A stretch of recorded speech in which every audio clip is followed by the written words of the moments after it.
اب طریقہ استعمال یہ ہے مسوں کو ختم کرنے کا کہ تھوڑا سا پانی ملائیں، تھوڑی سی یہ دوائی لیں، انگلی کے ساتھ مقد کے اندر اور باہر مالنیاں کریں، صبح کو، دوپہر کو، رات کو یا صبح شام کو چند روز کریں کہ 1 ہفتہ، 2 ہفتہ، 3 ہفتہ، 4 ہفتہ کر لیں۔ جہاں اپنی اتنی تکلیف دیر برداشت کی ہے یہ تھوڑے دن کر لیں، انشاءاللہ مسئلے ختم ہو جائیں گے، آئندہ نہیں ہوں گے۔ تو اس میں ہر قسم کا گوشت، انڈا، کریلا، بینگن، پالک نہیں کھانی۔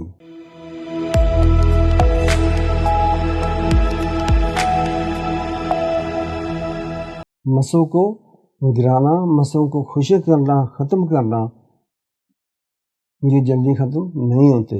اللہ کے فضل سے میں جو مسوں کے بارے میں، بواسیر کے بارے میں، نواسیر کے بارے میں، بگندر کے بارے میں بتا چکا ہوں، سارے مجربات میں سے ہیں، انشاءاللہ ٹھیک ہے اور لوگوں کو آرام اور شفا رہی ہے۔ آج میں ایک اور نسخہ بتاتا ہوں مسوں کو گرانے کا، یعنی ختم کرنے کا۔ بازو سبز، بازو ایسا لینا ہے جو سبز ہوں، ان میں سوراخ نہ ہوں۔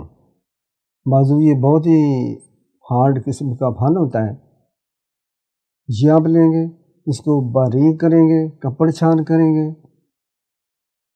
کپڑے میں سے گزارا ہوا بہت باریک ہوتا ہے، یہ بہت مفید ہو جاتا ہے۔ اس کے برابر اگر 50 گرام ہے، 50 گرام آپ نے شکر لینی ہے، سرخ مصری چینی نہیں لینی۔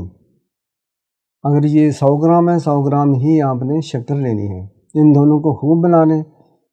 اب طریقہ استعمال یہ ہے مسوں کو ختم کرنے کا کہ تھوڑا سا پانی ملائیں، تھوڑی سی یہ دوائی لیں، انگلی کے ساتھ مقد کے اندر اور باہر مالنیاں کریں، صبح کو، دوپہر کو، رات کو یا صبح شام کو چند روز کریں کہ 1 ہفتہ، 2 ہفتہ، 3 ہفتہ، 4 ہفتہ کر لیں۔ جہاں اپنی اتنی تکلیف دیر برداشت کی ہے یہ تھوڑے دن کر لیں، انشاءاللہ مسئلے ختم ہو جائیں گے، آئندہ نہیں ہوں گے۔ تو اس میں ہر قسم کا گوشت، انڈا، کریلا، بینگن، پالک نہیں کھانی۔